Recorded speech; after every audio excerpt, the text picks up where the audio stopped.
पाकिस्तान और अफगानिस्तान के दरमियान इस्तांबुल मुज़ाकरात में डेडलॉक बरकरार। पाकिस्तानी वफ्द वतन वापसी के लिए तैयार। वफाकी वज़ीर इत्तलात अताउल्लाह तारर ने कहा, अफगान तालिबान दोहा अमन मुआहदे के मुताबिक अपने बैनुल-अक़वामी इलाकाई दो तरफा वादों की तकमील में अब तक नाकाम रहा। पाकिस्तान उसूली मौक़िफ़ पर कायम है। अफगान सरजमीन से होने वाली दहशतगर्दी पर काबू पाने की जिम्मेदारी अफगानिस्तान पर आयद होती है। वाज़ेह किया कि पाकिस्तान तालिबान हुकूमत के ऐसे इक़दामात की हिमायत नहीं करेगा जो अफगान अवाम या पड़ोसी ममालिक के मुफाद में ना हो। अपने अवाम और खुद मुख्तारी के तहफ़्फ़ुज़ के लिए तमाम ज़रूरी इक़दाम जारी रखेंगे। पाकिस्तान ने मुज़ाकरात में इस सालसी पर तुर्किया और कतर का शुक्रिया अदा किया। वज़ीर दिफ़ा ख्वाजा मोहम्मद आसिफ बोले, मुज़ाकरात के अगले दौर का अब कोई प्रोग्राम नहीं। 27वीं आईनी तरमीम पर मुशावरत के लिए वफाकी काबीना का अहम इजलास आज सुबह 10 बजे तलब। वज़ीर-ए-आज़म बाकू से बजरिया वीडियो लिंक वफाकी काबीना के इजलास की सदारत करेंगे। पीपल्स पार्टी की तजावीज़ की रोशनी में 27वीं आईनी तरमीम पर गौर होगा। वफाकी काबीना में तरमीम के मुसवदे की मंजूरी दी जाएगी। Mainly 3 points in the constitutional amendment that the Pakistan People's Party is considering supporting. The 243 amendment, constitutional courts in the context of the government having conversations with us about what other aspects of the Charter of Democracy they are able to implement at this time, and the transfer of the judges as long as incoming, outgoing chief justices are members of the commission that is to make that decision. Pakistan Peoples Party का 27वीं तरमीम के 3 निकात पर हिमायत का ऐलान। Chairman Pakistan Peoples Party Bilawal Bhutto Zardari ने कहा कि आर्टिकल 243 आईनी अदालत और जजेस के ट्रांसफर की तजवीज़ की हिमायत करेंगे। NFC अवार्ड पर तरमीम की हिमायत नहीं कर सकते। आर्टिकल 243 पर हुकूमत की मुकम्मल हिमायत करेंगे। आईनी अदालत के मामले पर भी हुकूमत के साथ हैं। आईनी अदालतों के मुसवदे पर 2 दिन बहस हुई है। आईनी तरमीम पर हुकूमत से बातचीत करेंगे। बिलावल भुट्टो की ज़ेर सदारत पाकिस्तान पीपल्स पार्टी की मरकजी मजलिस आमिला का इजलास हुआ। सदर मुमलिकत आसिफ अली जरदारी, चेयरमैन सेनेट यूसुफ रजा गिलानी समेत दीगर अहम रहनुमाओं ने शिरकत की। 243 आप इसकी हिमायत करेंगे या मुखालफत करेंगे? अगर तो मुल्क के ऊपर, मुल्क की सियासत के ऊपर, आइन के ऊपर, जमहूरियत के ऊपर उसके मनफी असरात पड़ते हैं तो हमें कबूल नहीं होगा। अगर उसमें कोई इंतज़ामी किस्म की बातें हैं और सिर्फ इंतज़ामी किस्म की बातें, तो इंतज़ामी चीज़ें जो हैं वो मुल्क में चलती रहती हैं। उसके हुजूम को हम देखेंगे, उसकी शक्ल को हम देखेंगे।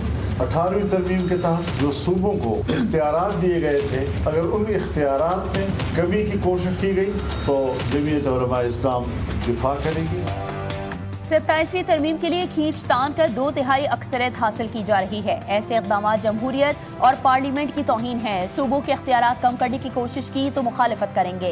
सरबराह JUIF मौलाना फजलुर रहमान ने वाज़ेह कर दिया, कहा सूबों के हक पर डाका नहीं डालने देंगे। सूबों के हुकूक में इजाफा किया जाता है, कमी नहीं। आर्टिकल 243 में तरमीम से सियासत या जमहूरियत को नुकसान पहुंचा तो मुखालफत करेंगे। 26वीं आईनी तरमीम में मुस्तरद किए गए निकात 27वीं तरमीम में भी काबिल कबूल नहीं। अवार्ड में ये बात हम सपोर्ट कर रहे हैं कि NFC अवार्ड में एक यकीन दहानी कराई गई थी सूबों को कि आपका अवार्ड में जो हिस्सा होगा वो प्रीवियस अवार्ड से कम नहीं होगा, इसलिए सूबों के शेयर जो है वो कम न करें। इससे वफाक मजबूत नहीं, कमजोर हो जाता है। तहरीक इंसाफ की NFC अवार्ड्स पर पीपल्स पार्टी के मौक़िफ़ की हिमायत। चेयरमैन PTI बैरिस्टर गौहर ने कहा, NFC में सूबों के शेयर्स कम करने से वफाक कमजोर होगा। असद कैसर ने वाज़ेह किया कि इस हुकूमत के पास अवाम का मैंडेट नहीं है। ये जो भी तरमीम या बिल लेकर आएंगे हम उसको मुस्तरद करते हैं। मौलाना फजलुर रहमान की ज़ेर सदारत JUI की पार्लिमानी पार्टी का इजलास। आईनी तरमीम का मुसवदा न मिलने पर इजलास में सिर्फ इधर उधर की बातें और चाय नोशी। इजलास के बाद एक रुकन ने कहा कि उनके पास बताने के लिए कुछ है ही नहीं। काफली के वफ्द की चौधरी सारिक हुसैन की क़यादत में MQM क़यादत से मुलाकात। 27वीं आईनी तरमीमी मुसवदे पर मुशावरत। MQM ने बल्दियाती आईनी तरमीमी मुसवदे पर लीगी क़यादत को एतमाद में लिया।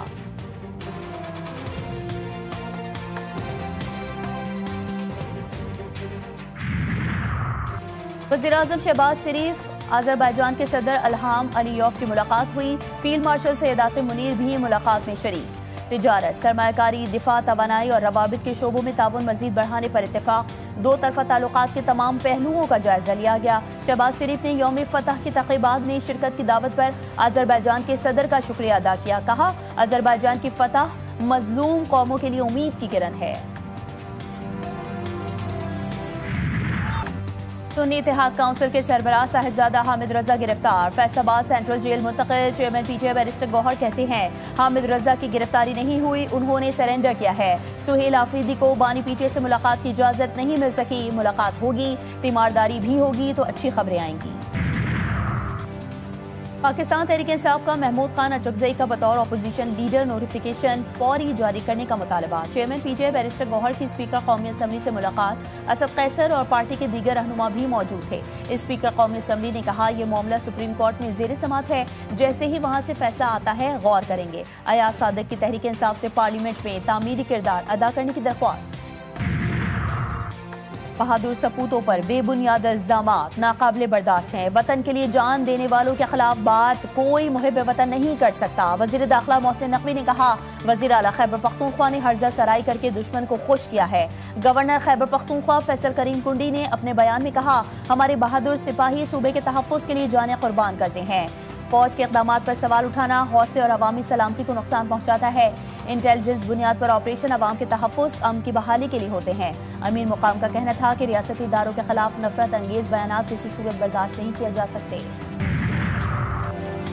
चेयरमैन पाकिस्तान उलमा काउंसिल ताहिर अशरफी की वज़ीर आला खैबर पख्तूनख्वा सुहेल आफरीदी के बयान की शदीद मज़म्मत। कहा वज़ीर आला खैबर पख्तूनख्वा ने मसाजिद के हवाले से जो गुफ्तगू की वो काबिले अफसोस है। वज़ीर आला का बयान पाकिस्तान के तशख़्ख़ुस को ख़राब करने की कोशिश है। खैबर यूनियन ऑफ जर्नलिस्ट ने बयान में कहा कि शोहदा की कुर्बानियों को सियासी तनाज़ात में घसीटना काबिले मज़म्मत है। शोहदा के लहू और इबादत गाहों के एहतराम पर सवाल उठाना अफसोसनाक है। इस्लामाबाद पुलिस के खिलाफ सोशल मीडिया पर मुहिम झूठ पर मबनी करार। वजीर मुमलिकत बराए दाखिला तलाल चौधरी कहते हैं कि जाली वीडियोस के जरिए इस्लामाबाद पुलिस को बदनाम किया जा रहा है। पुरानी वीडियोस को सोशल मीडिया पर ड्रामाई अंदाज में पेश किया जा रहा है। तारिक फजल चौधरी बोले प्रोपेगेंडा करने वाले अनासिर को बेनकाब करना हमारी जिम्मेदारी है। आज़ाद कश्मीर के शहरियों के साथ नारवा सलूक से मुतालिक खबरें बेबुनियाद हैं। कश्मीरियों के लिए हमारे जज्बात किसी से ढके छुपे नहीं। सिंध में डेंगू वबा ने मजीद 4 जिंदगियां निगल ली। अमवात की तादाद 20 से भी तजावुज कर गई।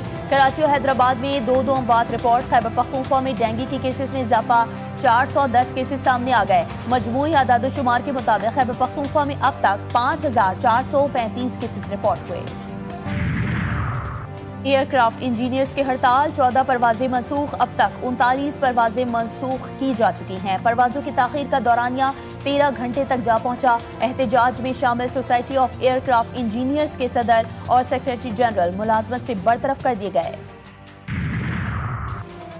गैर कानूनी पार्किंग अब कराची में नहीं चलेगी। ट्रैफिक के निजाम के बाद पार्किंग का निजाम भी ठीक होगा। डीआईजी ट्रैफिक पीर मोहम्मद शाह का कराची में बहुत जल्द रोबोट मुतारिफ करवाने का ऐलान। वज़ीर-ए-आज़म का तरसीलात ज़र में इजाफे पर बैरून मुल्क मुक़ीम पाकिस्तानियों से इज़हार तशक्कुर। शहबाज शरीफ ने कहा तरसीलात ज़र में बतदरीज इजाफा ओवरसीज़ पाकिस्तानियों का हुकूमती पॉलिसीज़ पर एतमाद का मजहर है। बैरून मुल्क मुक़ीम पाकिस्तानी खून पसीने की कमाई से मुल्क व कौम की खिदमत कर रहे हैं। गजा जंगबंदी मुआहदे के बावजूद इसराइल इमदाद फराहमी की राह में रुकावट। फ़लस्तीनी अवाम को रिहाइश, खुराक और दीगर ज़रूरी सामान की शदीद कमी का सामना। अब भी 10,000 से ज़ायद फ़लस्तीनी मलबे तले दबे हैं, जिन्हें अब मुर्दा तस्वुर किया जा रहा है। ईरान पर इसराइल के इब्तिदाई हमले का इंचार्ज मैं खुद था। अमरीकी सदर डोनाल्ड ट्रंप का बड़ा एतराफ़, कहा कार्रवाई की मुकम्मल निगरानी की। 13 जून इसराइल के लिए अजीम दिन था। ईरान पर हमले में फौजी ढांचे को शदीद नुकसान पहुंचा और ईरानी जर्नेलों और साइंसदानों को शहीद किया गया। इंडोनेशिया के दारुल हुकूमत जकार्ता में नमाजी जुमा के दौरान मस्जिद में धमाका, 54 नमाजी जख्मी, कई जख्मियों की हालत तशवीशनाक। धमाका स्कूल कॉम्प्लेक्स के अंदर कायम मस्जिद में हुआ। जख्मियों में बेशतर तलबा शामिल। पाक बहरिया के जहाज सैफ का बैरून मुल्क तैनाती के दौरान मालदीव का दौरा। पाकिस्तान नेवी के जहाज का पुरतपाक इस्तकबाल किया गया। मिशन कमांडर की मालदीव की अस्करी क़यादत से मुलाकातें, बाहमी दिलचस्पी के उमूर और समुद्री सलामती पर तबादला ख्याल। मिशन कमांडर ने पाकिस्तान के हाई कमीशन का भी दौरा किया। जहाज की रवानगी से कबल मालदीव कोस्ट गार्ड के साथ गुजरगाही मश्क मुनक़िद हुई। पाकिस्तान और जनूबी अफ्रीका के दरमियान आज सीरीज का तीसरा और फैसलाकुन मैच खेला जाएगा। दूसरे वनडे में जनूबी अफ्रीका ने पाकिस्तान को 8 विकेटों से हरा दिया। सीरीज 1-1 से बराबर। पाकिस्तान ने 9 विकेटों पर 269 रन बनाए। प्रोटीज ने हदफ 2 विकेटों के नुकसान पर हासिल किया था। कराची में बेकाबू ट्रॉलर शेरशाह पुल से नीचे लटक गया। हादसे में कोई जानी नुकसान रिपोर्ट नहीं हुआ। इमदादी टीमें जॉय वक़्वा पर पहुंच गई। ट्रॉलर ड्राइवर मामूली जख्मी हो गया। बागी और रिवायत शिकन जॉन एलिया की 23वीं बरसी अपनी गैर मामूली सोच, अनोखे लहजे और बेबाक अंदाजे इजहार के बायस जॉन एलिया ने शायरी में वो मुकाम हासिल किया जो कम ही किसी के हिस्से में आया। उनके कलाम में ज़माने से बगावत, खुद से मुकालमा और इंसानी वजूद के कर्ब की झलक नुमाया है। और पाकिस्तानी फिल्म इंडस्ट्री के मायानाज अदाकार दर्पण को बिछड़े 45 बरस बीत गए। दर्पण ने 67 फिल्मों में अदाकारी के जौहर दिखाए। क्लासिकी हुस्न, मुनफरिद अदाकारी और दिलकश अंदाज़े गुफ्तगू के बायस दर्पण ने 50 और 60 की दहाई में फिल्मी दुनिया में बेमिसाल शोहरत हासिल की।